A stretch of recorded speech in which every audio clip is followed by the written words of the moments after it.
the Empire State Building. Hey, what up? I'm Josh Martinez of Z100, New York's #1 hit music station, with our guest, Pyro Tiger. What's going on, girl? I'm good. How are you? I needed to emphasize the Tiger because of my accent. It would come out as Tyga. There's a rapper named Tyga, so I'm trying to be respectful of the name, dog. Mm-hmm. So if it sounded weird, that's the only reason why. Okay. So we're getting ready. Next Friday, Jumpstart to Summer at Jenks. Mm-hmm. You've worked with us in the past with iHeartRadio and Z100 at the Pride Parade. Mm-hmm. How was your experience being on a Pride float? That was my first year being on a Pride float. I've been to Pride before, but I mean, I've lived in New York for almost 9 years. Okay. So that was an insane experience for me. Like when we turned the corner on, I forgot which road it was, but that main road, Down and in we the just East saw Village, yep. thousands of people, like just all the way down. That was just crazy for me. And everyone on the float was having such a great time. It was so like, you know, I didn't really care about how I was dancing and stuff like that. Like, it was very freeing and just very good vibes, very good energy. And the weather was like miserable Saturday night into Sunday morning.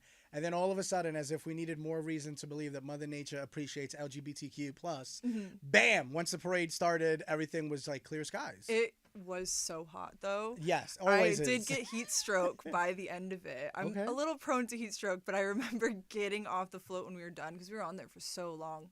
Exposed to the sun, by the way. Yeah. The only person that has a tent is like the DJ in the Yeah. back of it. Yeah. We have like water, and then that's it. So you're just like exposed to the sun, And then we were dancing and jumping around that whole time. So I could barely walk home. Like, it was, yeah. I was gonna say the adrenaline keeps you going, but to your point, once the parade is done and you get down and then you're back on like a regular street and you're trying to figure out, wait, what street are we on? What subway can we take? Where can we just park to like eat but really sit down? That's when everything just hits you at once. I almost fell asleep at a Chinese restaurant, and I was like completely sober. No, I was gonna say when we were done, we walked to Lulu.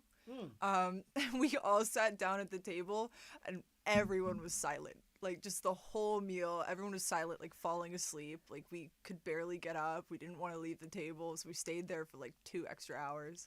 And like the parade, it's so much fun, and it goes by pretty quick. It is. Yeah. It's the weirdest thing because it's long, but it still goes by so quick because you don't have the opportunity to like stop and breathe. It's just like the entire way. It's just go, go, go, excitement, positivity, great music. Yeah. Obviously. So speaking of music, you produce, you DJ. You said you moved to New York 9 years ago. Where are you originally from? Oh, it's very complicated. Shout out to our childhood traumas then. So I lived in Connecticut for a bit, and so I was commuting here because I was assigned model. I did runway because I'm 6 feet, so that I was perfect for that. But I have lived in a lot of different places. So I was born in China. Whoa. My family is Australian-Hungarian. So during World War II, they all went to Australia. So now some of them speak Hungarian, but they all have Australian accents. Both my parents, they both are Australian-Hungarian. I've lived in Europe for a while too. A lot of my childhood I lived in Europe. But yeah, this is, I would say, the first place in my life where I've felt like it's home for me because I've just established, my, personal family, like all my friends that live here. It took a while, but everything's solid now, and I don't really want to leave. I just bought a place in Chelsea, like, I'm staying for a while. So Congratulations on saying the word bought. That is huge. That is like a major life milestone. Oh, yeah. Yeah. That's dope, girl. No, it's very exciting. Congrats. Yeah. So the song, I got to know you through the song Honest. Huge fan of that song. When you put those songs together, how do you think of like lyrics and what could be attached and start from like a lyrical standpoint, or do you start from like the beat and then see what lyrics match that production? So this song was already pre-written. Okay. But I did change a few things, and I completely redid the production. Like, this was originally like a pop song. But of course, I'm very electronic. I've been to Berlin. I stayed in Berlin for a while. I'm very hardcore techno fan. I really wanted to add like a techno drop aspect to that while also keeping it, commercial. But the reason why that song was chosen was because at the time I was going through a really rough breakup with someone, and the lyrics kind of spoke to me because, it's not, if you look into the lyrics, you think that it's me talking about being honest with someone that, we're not right for each other and that I shouldn't be in this. But also at the same time, it was more like me talking to myself and being honest with myself about the situation. Because in the past, like, there's been a lot of times where I sort of lied to myself and I was like, this could work, like, this person just needs to change, like, stuff like that. And I always had my hopes up for the person I was with. But then I've learned that, you really have to be like, okay, am I lying to myself? Am I just hoping the best in this person when in reality they can't keep up with this? So that, that was sort of the meaning behind that song. It's saying, I'm trying to be honest with you about this situation. It's very bad, but I'm also speaking to myself. And I feel like that's important for us to realize as a society, like just the idea of like, yo, let them be them. Let them do. You could help. Yeah. But there comes that line where you just got to give up, for lack of a better term, which nobody ever wants to give up anything, right? We don't ever want to quit anything. Yeah. Especially someone that we care about, someone that we love, someone that we've seen the positive sides of them. So then all of a sudden it's like, nah, I don't want to let that go. But like for your own psyche, I'm sure you ended up feeling like, and let me know if I'm wrong, more of a mother than a lover at that point, right? Oh, yeah. I'm actually, unfortunately, going through this once again. Found out some pretty bad information on my birthday last week. So I am very fresh into a breakup. Okay. But honestly, like, all of this is coming back up for me. And I've been working a lot on new music. And I even just wrote 2 new songs in the past 2 days. So those are going to be coming out. I'm very excited about it. I feel like this really inspired me and kind of pushed me harder to, come up to really work on those lyrics and like, cause I'm a very like lyrical person. I know that lyrics are limited with electronic music songs. So that's also why I enjoy the pop aspect of it, commercial aspect, because I kind of get to share, my feelings and my voice and like my perspective rather than just, have electronic music, and love that, but also love, speaking my mind too. So, as you said, you're going through a bad breakup right now as we speak. I'm sure there's been sleepless nights over the last couple of nights, of course. We're all human. It happens. Do you find yourself writing more like legitimate lyrics in those moments or ideas of songs? No, it's crazy because so this song that we're coming out with that I'm very excited about, it's called Timothy Chalamet. Okay. I'm so Chalamet. Sorry, I needed to say the full name. I blinked for a second. Timothy Chalamet. So I actually had a dream the other night of a song. Like, I have very detailed dreams, very like vivid dreams, and for some reason, like, I had this song, like I was singing this song in my dream, and I immediately woke up and I was like, I have to write it down, like right now, before I forget, because I knew I was going to forget it. And so I quickly took out voice memos, recorded it, wrote it down, and I was like, okay, I mean, we have all these other songs that I'm coming out with, but I'm just going to bring it to the session and like see what everyone thinks. And as we're there, like, I'm working with this guy named Matt Hartke. He's a great songwriter, and so I kind of pitched the idea to him while my manager Sean was in the room as well, and they were like, this could be something. But basically, so the breakup that I'm going through is with somebody who is an aspiring actor. So it's not Timothy Chalamet. No. He's taken. But with someone who's an aspiring actor, and the lyrics that I had, the original song is called Faces, and so basically it was about me talking about how, in this relationship, I always had a different person. Like, they're different faces. Like, their faces always changed. Like, I never knew, who the true person actually was.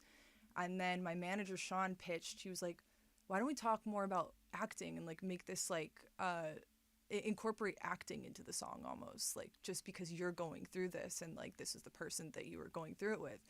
and we came up with Timothy Chalamet because he's a great actor. But essentially, the song is talking about I'm seeing all these different faces with you. You're always a different person. You're always acting, but you're not Timothy Chalamet. Like, I see right through your, You're persona. not a good actor. Yeah, no, you're not maybe a good actor in his job, but you're not a good actor in this relationship. Yeah. Like, I see right through your persona. I caught you. You're an actor. Like, our whole relationship was just an act to you, like a play. So this, I'm actually very excited to come out with this It's song. interesting because you say you like recorded a voice memo in the middle of the night. Mm-hmm. I feel like I've spoken to so many artists who do something similar, whether it's a voice memo or notes on their phone, Mm-hmm. and then they wake up the next morning to like listen to it or look back at it, and they're like, "What the hell did I just say? What is this?" You were able to make out like 100% of it. Yeah, I don't know. So I wouldn't say I'm new to songwriting, but I'm new to applying the writing to actual music that I'm coming out with. It's weird because when I was little, I never thought I was going to be a music artist. But for some reason, I've told so many people this, like for some reason, I had a diary. It was like a little diary with like a Yorkie on it. And I would just write songs. Like anytime I was upset, anytime I was sad, anytime I felt alone, like I just wrote little songs, little poems. And I still have all these notebooks of all these songs that I've written. And I've had all of these my whole childhood. And I've even pulled out a lot of the lines and a lot of the lyrics for songs that I'm putting out now. So I actually pulled a few to put in this song as well as my dream. But yeah, for some reason, like it's always flowed so naturally for me. I think it's just because I'm just a very emotional, like sensitive person, and I'm very good with talking about emotional things and talking with people about their emotional stuff too. Like, so I think it's just easy for me to write about stuff like that. It's not easy for me to write about happier things. Like, I mean, I'm a happy person. I have a great life, but for me, I'm just so much better at writing about things like traumatic, like sad, emotional things. Again, shout out to childhood trauma. Yeah. DJing, how did you kind of get into that? So was it modeling into DJing, or were you doing both at the same time? Well, no, I was modeling for a while, and they cut off all my hair for a campaign. And how short are we talking? Oh, like I looked like Ruby Rose. People used to call me Ruby Rose. Like wow. It was gone. It was like this length, and they cut everything off, and my hair was blonde, and they dyed it dark. And for one campaign? Yeah. But also they were like, it gives you an androgynous look. Like you have like you can have a face, like, cause the whole point of modeling is like to look like a different person, like mold you into a different person all the time. So they were like, this will work for high fashion editorial campaigns. So yeah, they cut all my hair off. And after that, I was just like, I feel so uncomfortable. Like I felt like I didn't realize like how grounding and like secure, like my hair was like a security blanket to me almost. So like I felt so like bare and like uncomfortable, and I was like anxious all the time, and I was like, this is not me. Like I don't even recognize myself, Also they were just kind of telling me what I could and couldn't wear. I couldn't express myself. I could never have, wear certain makeup. I love makeup. I love expressing myself with like colorful neon, like my hair right now. Like I couldn't do this. I couldn't have tattoos, and I remember getting one tattoo, and they were like, we're gonna kick you out of the agency if you get more. Where was it? Was that an obvious one? Or? No, it was this finger, the broken heart finger tattoo. So the inside of a finger, and they were like, yo, we're gonna terminate you, dog. Yeah, they were like, you can't do that. We're doing high fashion, you can't have tattoos. And so I was just like, this is not for me. Like, even though my whole childhood I was like, I want to be a model, like that was my thing. But yeah, I finally came to a realization. I was like, this is not my thing. And I was working in nightlife, and I got to be around tons of DJs all the time. I always made it a priority to go to Marquee Saturdays, because that's when all the EDM, it was less EDM back then than there is now. Yeah, like Saturday was the only day that they had EDM at Marquee, so I was just like, I have to go every Saturday there. So yeah, I got to be around them on the stage, and I always asked them questions, like just random questions, and I was like, maybe I could do this one day.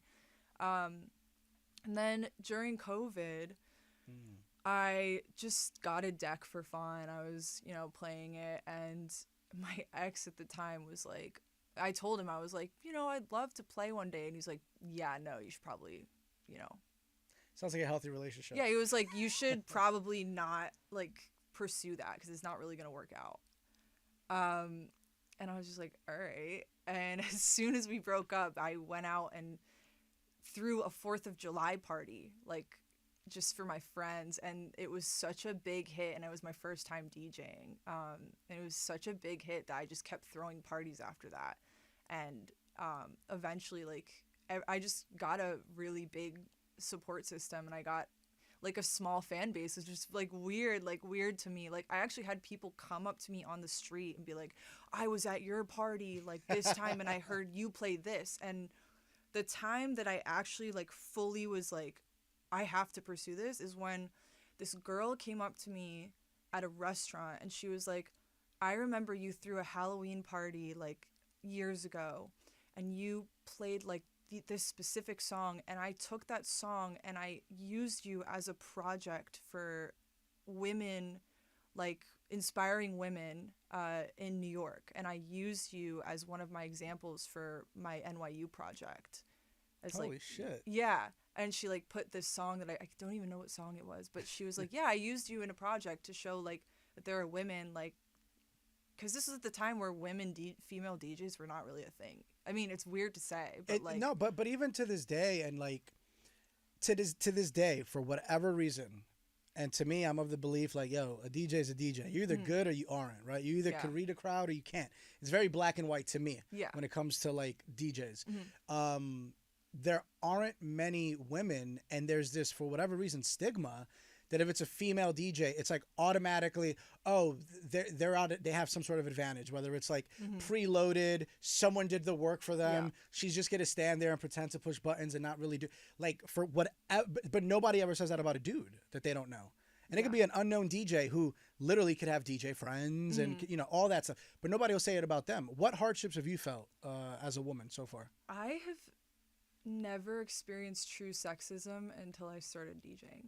And that's someone who literally made their like livelihood in modeling, which is arguably the most like sexist, and let me know if I'm wrong, one of the more toxic industries that you could ever be in. Oh yeah, I mean, like, they constantly tried to, mold me and tell me the way that I looked wasn't okay. It wasn't as bad for me, but I witnessed it with so many other girls, like, and I just was just like, this is not where I should be. Like, I'm such like a grounded, like, kind person, and that industry was just like, everyone was just like, even the other girls, they would like pin us against each other, and like it was just a competition. I was just like, I don't want to compete. Like, I want to work with people. Like, I don't want to just be like a solo competitor. But yeah, I remember when so I'm not going to name the club, but fuck them. I've actually ended up playing there now, okay, which maybe is, don't name it's them. okay. The management is different. Like, everything's fine. But I remember I used to go to this club all the time, and I thought it was the coolest place. And I was like, I dreamed of playing here one day.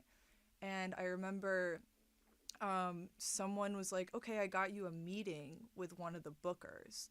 And I was so excited. Like, I had already, like, I do this thing where it's like a venue that I want to play, like, even if it's like years beforehand, I'll make a playlist. And I'm like, okay, this fits the vibe of this place. And I'll just, like, anytime I'm listening to stuff, I'll collect my songs and just throw them into that playlist. So I had been making a playlist for this place for a whole year.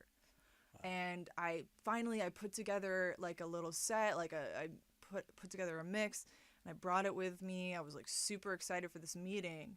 And I get there, and the guy goes, oh, I think it's really cute that you want to DJ. Like, I think it's a really cute idea. Like, but here. And he handed me a Bottle Girl application.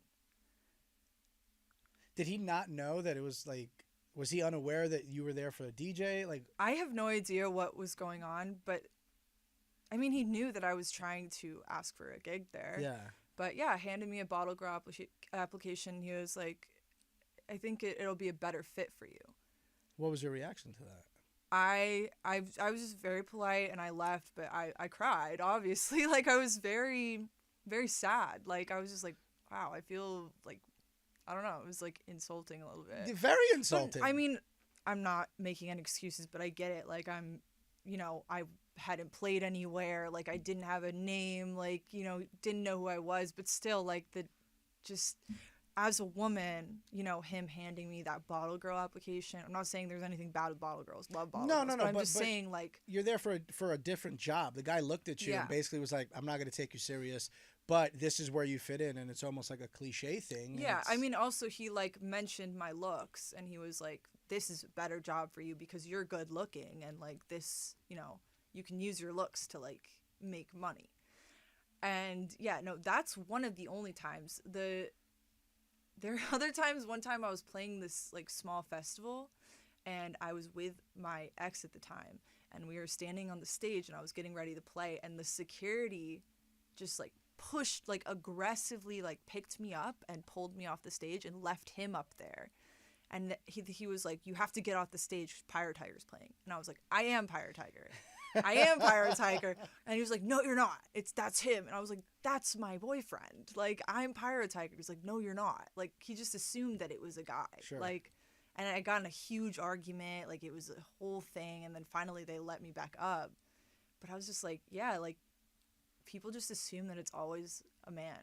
1,000%. And that's like the third, that happened to me 3 times, actually. Well, the name, yeah. For starters, I'm not saying this because you are in front of me. I'm really not. The name that stood out to me the most when I looked at our Jenks lineup was yours. Because I was like, is this a duo? Is it a trio? Is it a solo? Yeah. Is it a man? Because it's a very, like, aggressive name. Yeah. How did you come up with Pyro Tiger? So I used to work in nightlife. I used to work the door for a lot of clubs. And, like, to do that, you have to have a very strong, sort of aggressive personality, which is crazy because it's like, I'm not actually that type of person. But I do know how to handle people. Like, I've just been in nightlife so long. Like, I just know what to do when there's, like, an aggressive person or, like, there's, like, a crazy scenario going on. Like, I know what I'm doing. So people used to see me, like, in those situations, and they're like, oh, here comes Pyro, like my fiery personality. And, like, I did have some issues with aggression back then. I mean, it was, like, COVID and, like, all this stuff, and I just, like, went through a bunch of trauma, so I was just, like, sort of an upset person, Didn't do anything crazy, but, like, I just had a very strong, like, personality, and so people just started calling me Pyro. And, like, anytime they would see this, like, look in my eye, I even felt it. Like, I would start to get, like, upset a little, and people would be like, here comes Pyro. So that's where Pyro came from. It was, like, a nickname. And then Tiger, my Chinese zodiac is a tiger. So I was like, Pyro Tiger. Like, that's a cool name. Because, Tiger fits that, like, fiery personality, like, Yeah, so that's where it came from. It's aggressive, dog. Like Yeah. I said, like, that's the first. I was like, what? Who? That is aggressive. And then, Yeah. like, we see headshots and stuff, and I'm like, would never have guessed that A, it's one person, but also B, like, it's this attractive young lady. It's crazy because, people that I have that are friends now, they used to say that they were so terrified to come up to me, and that it took them, like, a year to come up and, like, speak to me, like, at a club or something, because they were so scared of me. Because I do get it. I have a resting bitch face, like. But also, when you're, like, DJing is work, right? So Yeah. you're focused on, I got 90 seconds, 2 minutes, to figure out what to play next. Yeah. Because I have hundreds or thousands of people in front of me that are relying on me to keep the positive vibes going. I came in here with a strategy. The strategy's out the window because this crowd seems to like something that I didn't expect them to like, and I got to focus. Oh, now this person wants to say hi and take a selfie. Like, yeah. No, I definitely, like, all of my friends say this, like, my family, like, I have 2 different personalities. There's Pyro and then there's Georgia. Like, they're like, Georgia's very nice and sweet and, like, a great friend and, like, supportive forever, like, very helpful person. And then Pyro's this, like, very reserved, like, strong, slightly aggressive, it's almost like my act, when I get up on stage, like, people say that it's just 2 different people. I love that. Yeah. But it makes me sad sometimes because, people are like, oh, I was so scared to talk to you. And I'm 6 feet, I have that that face, you know, but I'm actually a friendly person. So May 23rd, we are kicking off the summer with our Z100 Jumpstart to Summer lineup. Little John, Zara Larson, Dasha, yourself. What's your strategy for going into something like that, knowing that like you have an idea of what Jenks is, but then you get like a Z100 lineup. Oh, and by the way, Elvis Duran is broadcasting live from 7 to 10. So there's going to be people there that are there for the morning show, but then stick around till afterwards. Do you have kind of a strategy or playlist yet in mind? Or? So, I mean, I think obviously I'm going to be crowd reading for this, but I know that there's going to be the Jersey guys there. So Sure. they, you know, some of them love, you know, sort of the harder EDM. Definitely going to throw some of that in. Going to do some maybe like hip hop remixes, you know, house remixes I play. I do have some remixes out too that I might throw in. Love that. Yeah, I'm just going to do a mix of everything, to be honest. That's usually how I do it. Like, I don't like to play one specific genre. I feel like DJs should play all genres. I don't think that there should be a one genre DJ.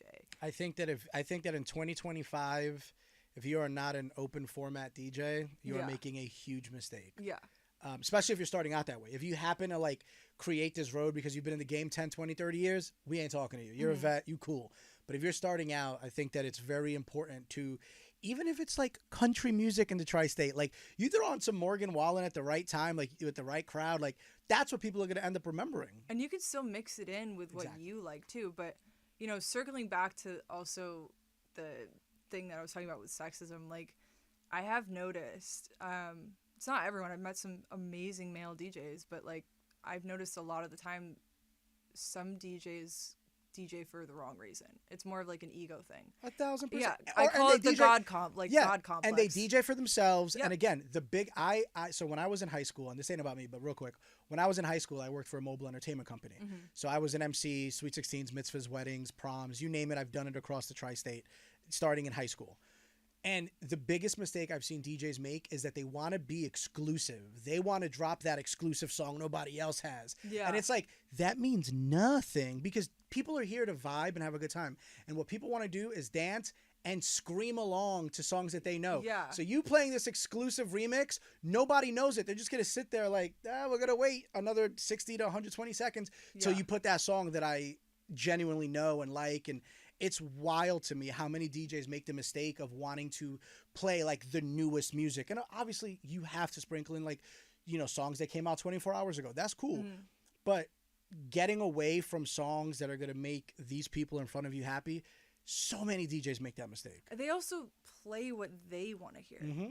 And that's like the problem is because like I love DJing, I love music, but like the whole point of being a DJ is to give people a memorable night, is to, you know, give people that one good night where it's like, oh yeah, I remember when Pyro played this and she played Take Over Control, like all those cool, you know, throwbacks.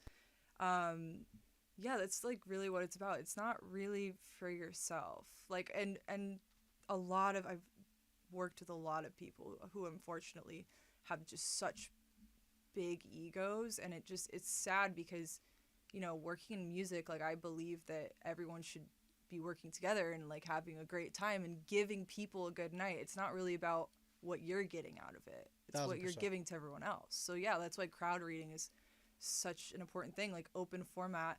And also open format is good because like you're learning how to mix multiple different genres with different BPMs. Like you're learning how to like filter things in and out. Like that's definitely a good thing as a beginner DJ to learn.